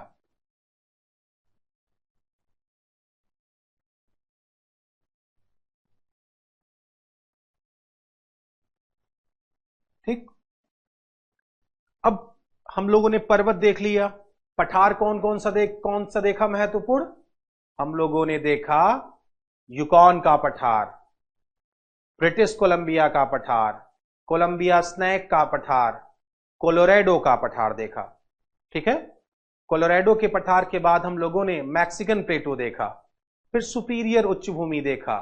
उसके बाद और आगे हम लोग बढ़े तो हम लोगों ने कनाडा में कैनेडियन शील्ड देखा। कैनेडियन शील्ड का ही भाग लॉरेंसिया का पठार है और लेब्राडोर प्लेटो। तो ये सब उसी के भाग हैं। नाम याद होना चाहिए कि एक लाइन का सवाल आए तो जानते रहिए।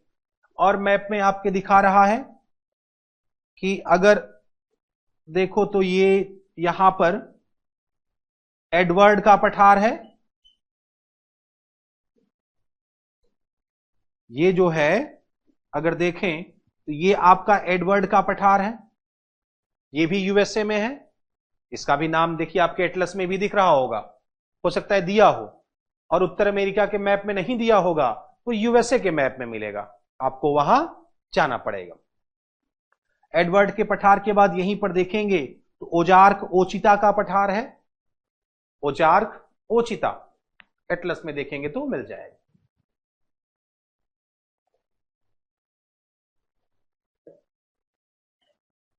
अब अगर पठार के बाद हम लोग और आगे चलें तो आइए देखते हैं उत्तर अमेरिका के मैदानी क्षेत्र को। ठीक है, मैदानी क्षेत्र, यहां का जो महत्वपूर्ण मैदानी क्षेत्र है उसको हम लोग देख लेते हैं प्रेयरी, प्रेयरी प्लेन, प्रेयरी का मैदान। ठीक,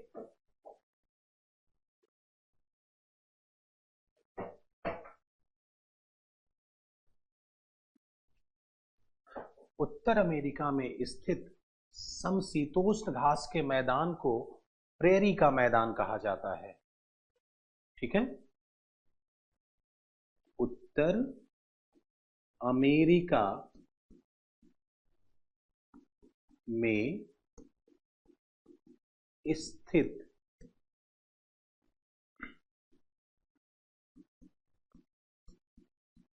समशीतोष्ण घास के मैदान को प्रेयरी कहा जाता है। ठीक,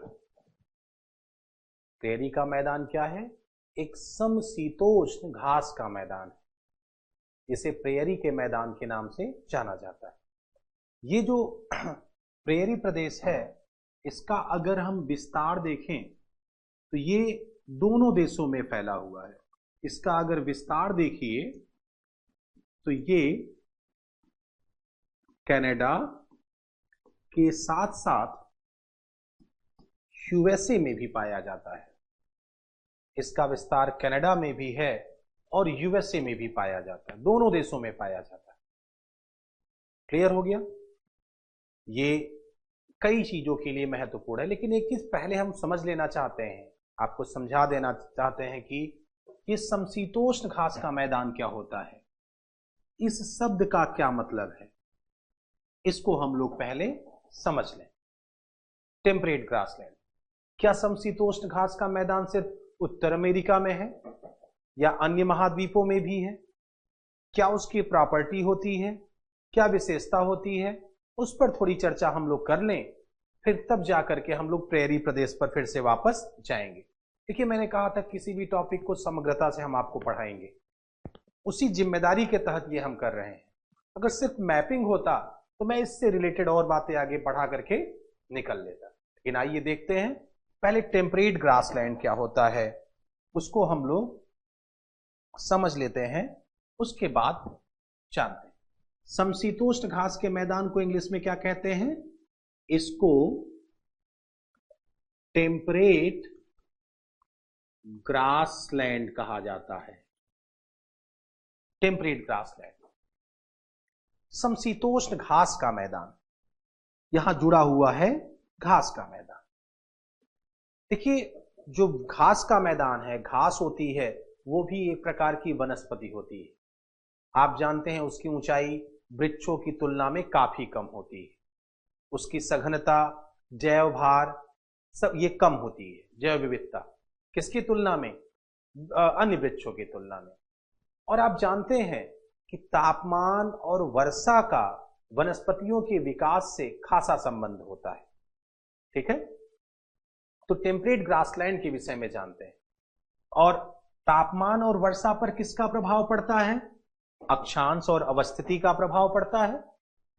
ठीक है, तो अगर हम समशीतोष्ण घास के मैदान की बात करें तो देखेंगे इसका जो विस्तार है वो अक्षांशों के सहारे पाया जाता है, और हम कह सकते हैं दोनों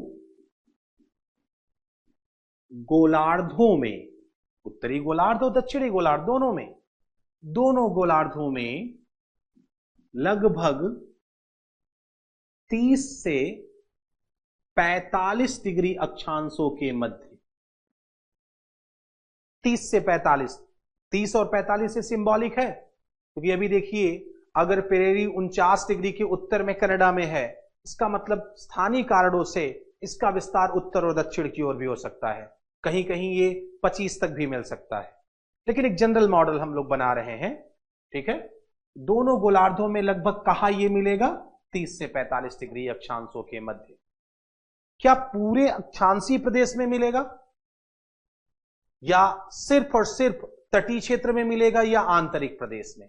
याद रखिएगा, दोनों गोलार्धों में ये स्थल खंड के आंतरिक भाग में पाया जाता है, आंतरिक भाग में,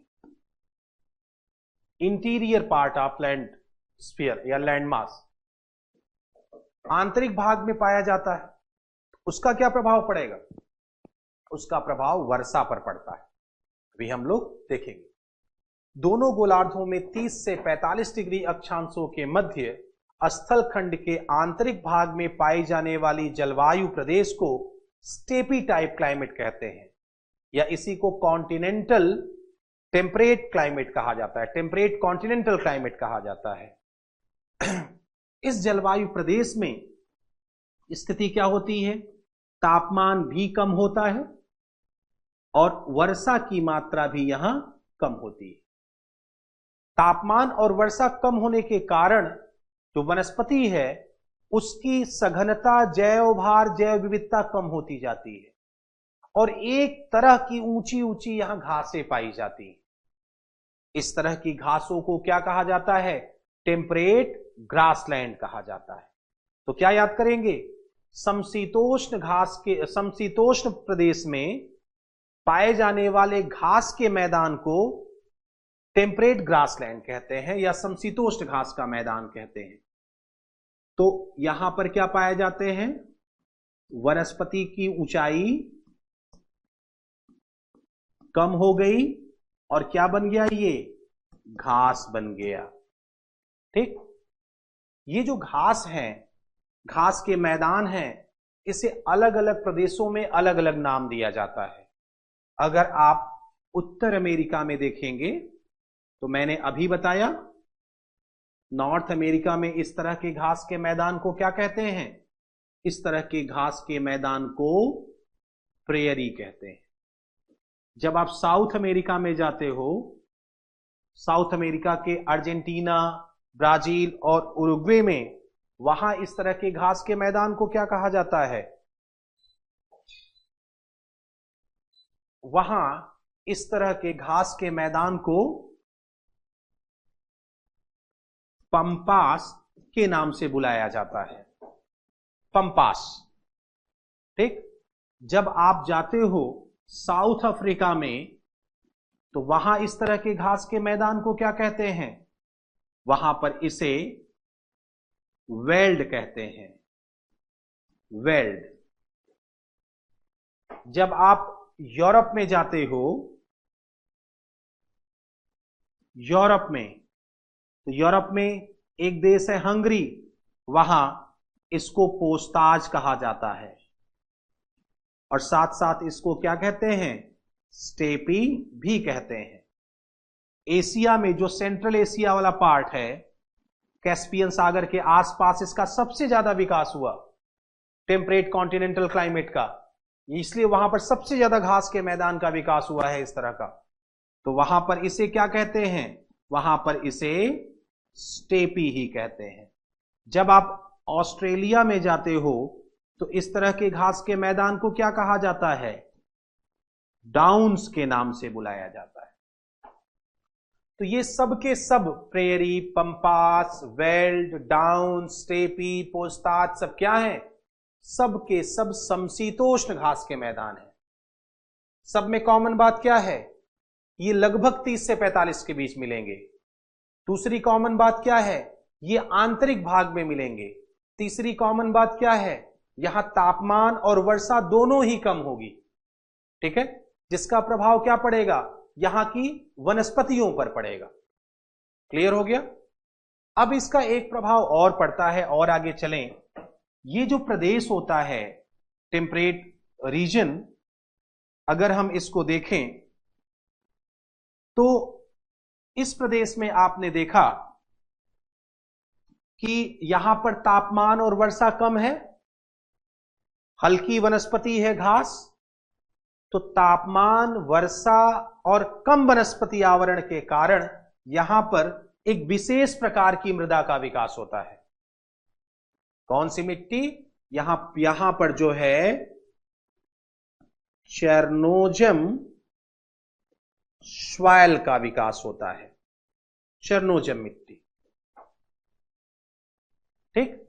अब आप कहेंगे साहब कि चेरनोजम मिट्टी क्यों यहां पाई जाती है, चेरनोजम मिट्टी की खास बात क्या है? मन में सवाल पैदा होगा। अगर हम चेरनोजम की बात करें तो चेरनोजम की बात करें तो जो चेरनोजम सॉइल है ये विश्व की सबसे उपजाऊ मिट्टी मानी जाती है। इसमें फर्टिलिटी ज्यादा होती है। जो कहां पाई जाती है? ये टेम्परेट कॉन्टिनेंटल क्लाइमेट की विशेषता है, वहां पाई जाती है। अब उपजाऊपन क्यों होता है? उपजाऊपन के लिए जिम्मेदार कौन से कारक होते हैं? आप जानते हैं कि किसी भी मृदा में जब पोषक तत्व होते हैं वो मृदा उपजाऊ होती है। अब पोषक तत्वों को अगर हम लोग देखें, उपजाऊपन के लिए दो चीजें आवश्यक हैं। एक तो मृदा में रासायनिक तत्व पाए जाने चाहिए, दूसरा मृदा में ह्यूमस की पर्याप्त मात्रा होनी चाहिए। ये जो सॉइल चेरनोजम आप देख रहे हो, इसमें रासायनिक तत्व नाइट्रोजन, कैल्शियम, पोटेशियम, ये सब तत्व पाए जाते हैं जो घुलनशील रासायनिक तत्व है। अच्छा, ये तत्व न तो बहुत ज्यादा मात्रा में मिलते हैं और ना ही बहुत कम मात्रा में मिलते हैं। इसका कारण वर्षा न तो बहुत कम होती है ना तो बहुत ज्यादा होती है, 50 से 75 सेंटीमीटर के आसपास। जब वर्षा की मात्रा बहुत ज्यादा हो जाएगी तो निच्छालन की प्रक्रिया होती है, लीचिंग होती है, और लीचिंग के द्वारा जितने भी घुलनशील रासायनिक तत्व हैं जल के साथ घुल करके मृदा की नीचे की परतों में चले जाते हैं और मृदा में घुलनशील रासायनिक पदार्थ की कमी हो जाती है। जितने भी आर्द्र प्रदेश हैं विश्व के, वहां पर मृदा में रासायनिक पोषक तत्वों की कमी होती है। इसीलिए हम क्या करते हैं? बाहर से खाद डालते हैं, बाहर से फर्टिलाइजर्स डालते हैं। क्यों? क्योंकि पौधों की वृद्धि और विकास के लिए इन पोषक तत्वों की जरूरत होती है। अपने यहां क्या इंडिया में आप लोग क्या यूरिया, डीएपी ये सब नहीं डालते मिट्टी में? डालते हैं ताकि पौधों की वृद्धि सही समय पर सही तरीके से हो सके। ठीक। ये तो ज्यादा वर्षा रहेगी तो पोषक तत्व नहीं रहेंगे। अगर बहुत कम वर्षा होगी, वहां कैल्सिफिकेशन की प्रक्रिया होती है। ठीक है।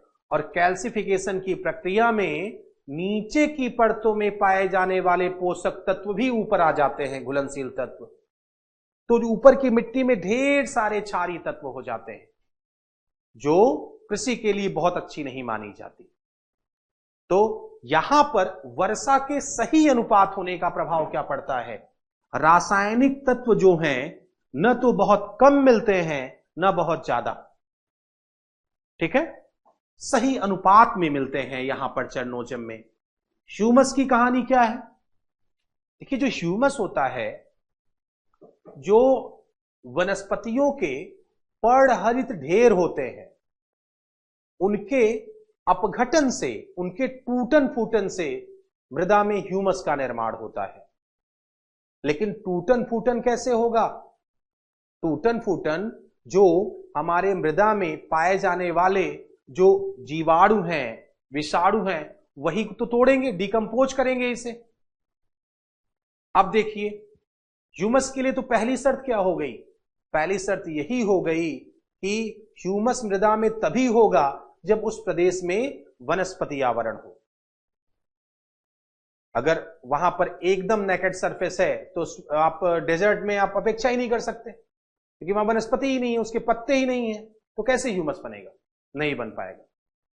दूसरा, वनस्पति हो लेकिन जरूरी नहीं है कि वो ह्यूमस बनेगा ही। क्यों? उस पर तापमान का प्रभाव पड़ेगा।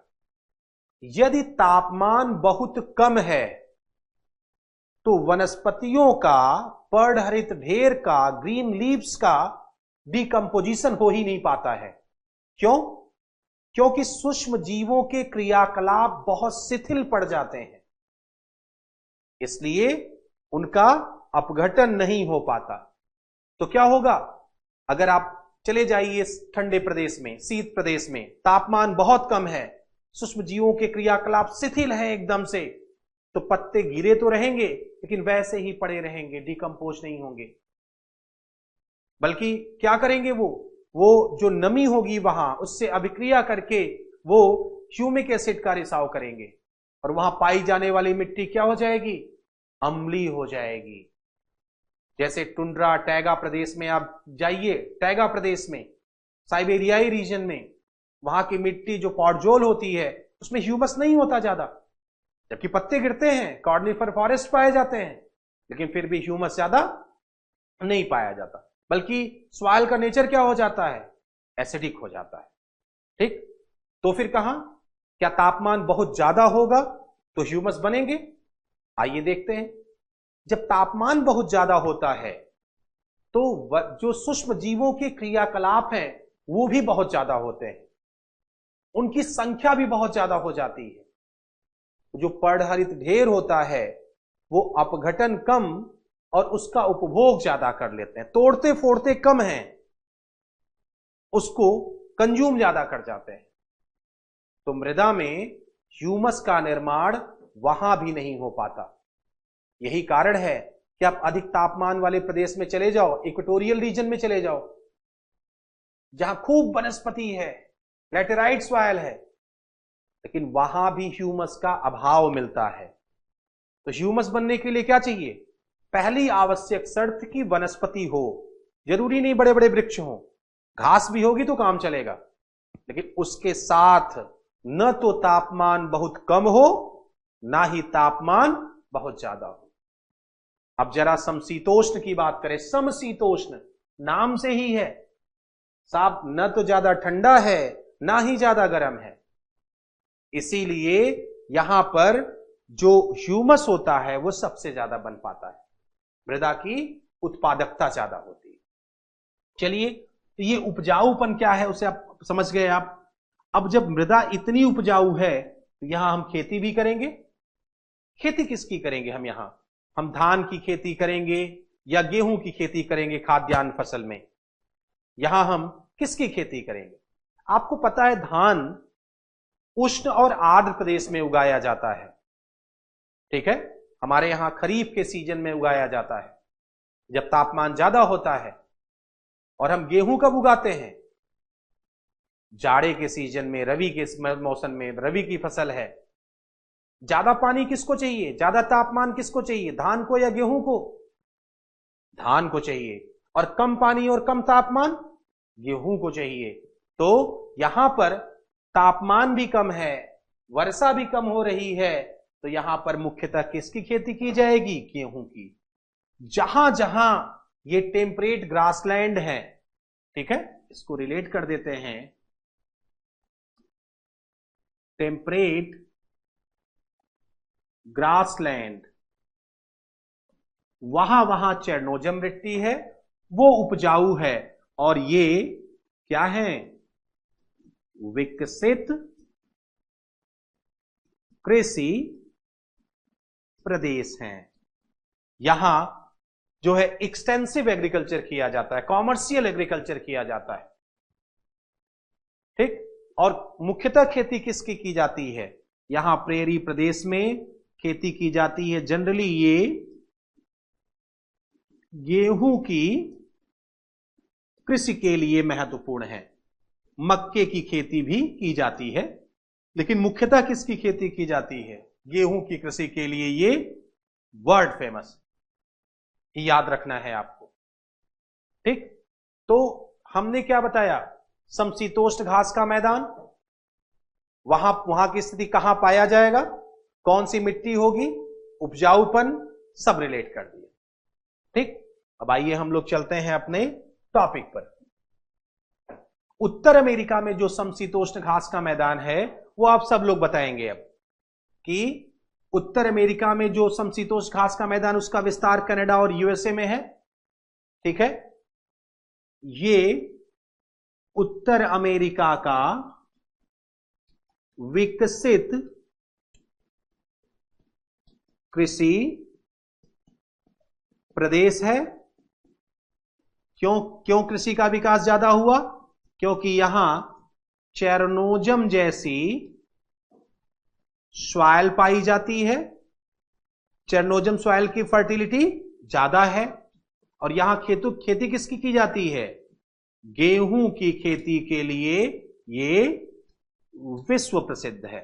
जो कनाडा वाला भाग है वहां गेहूं ज्यादा होता है, यूएसए वाले भाग पर मक्का ज्यादा पैदा किया जाता है, तो गेहूं की कृषि के लिए ये वर्ल्ड फेमस। तो ये बात आपको यहां ध्यान रखनी है। ठीक है, अब गेहूं जब बहुत ज्यादा उत्पादित करेंगे तो सब खा तो जाएंगे नहीं, उसका व्यापार भी करेंगे। तो ये जो उत्पादित गेहूं है इसका व्यापार और निर्यात किया जाता है। तो व्यापार और निर्यात के लिए एक मार्केट होती है, एक मंडी होती है। कनाडा में एक शहर है, अगर आप देखिए मैप में शायद दिया हो, विनिपेग। ये देखिए, ये जो विनिपेग शहर देख रहे हो, ये यहां गेहूं के व्यापार की सबसे बड़ी मंडी है। Biggest wheat market in the world. जो कनाडा का विनिपेग शहर है, ये गेहूं के व्यापार की विश्व की सबसे बड़ी मंडी है। ये बात आपको यहां ध्यान रखना है। ठीक है,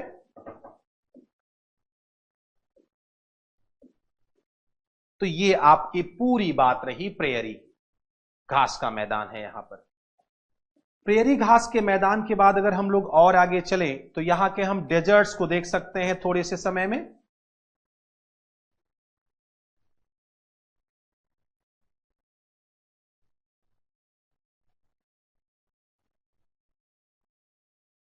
ठीक, अगर यहां के डेजर्ट्स को देखो तो दो तीन डेजर्ट्स आपको पता होना चाहिए।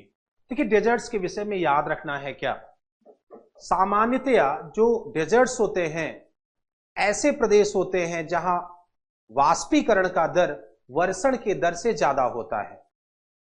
परिणाम स्वरूप ये शुष्क प्रदेश होते हैं। विश्व के जितने भी डेजर्ट्स देखोगे जनरली ये 10 से 30 डिग्री अक्षांशों के मध्य, 10 से 30-35 डिग्री तक है, 10 से 30-35 तक महाद्वीप के पश्चिमी भाग में पाए जाते हैं।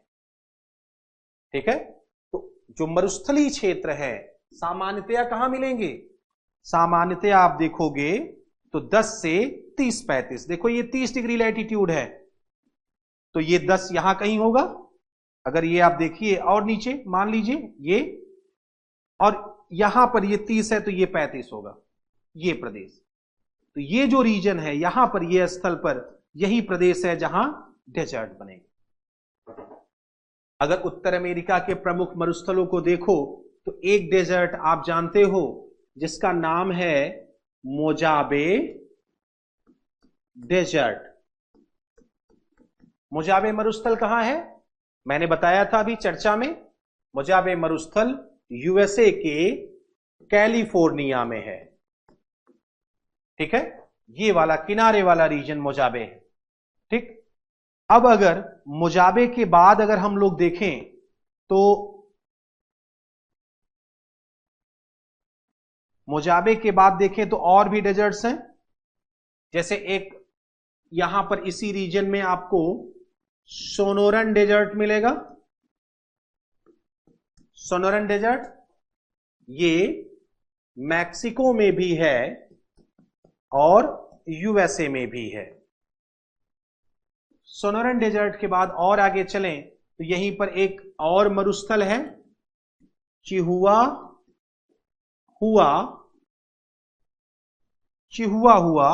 मरुस्थल,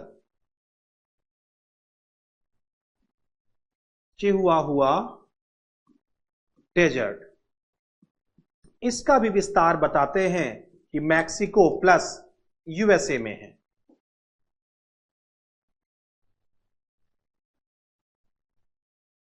मैक्सिको प्लस यूएसए में ये सब के सब कैसे मरुस्थल हैं? ये सब के सब उष्ण कटिबंधीय मरुस्थल है। अब जो मरुस्थल की विशेषता होगी वो यहां पर पाई जाएगी।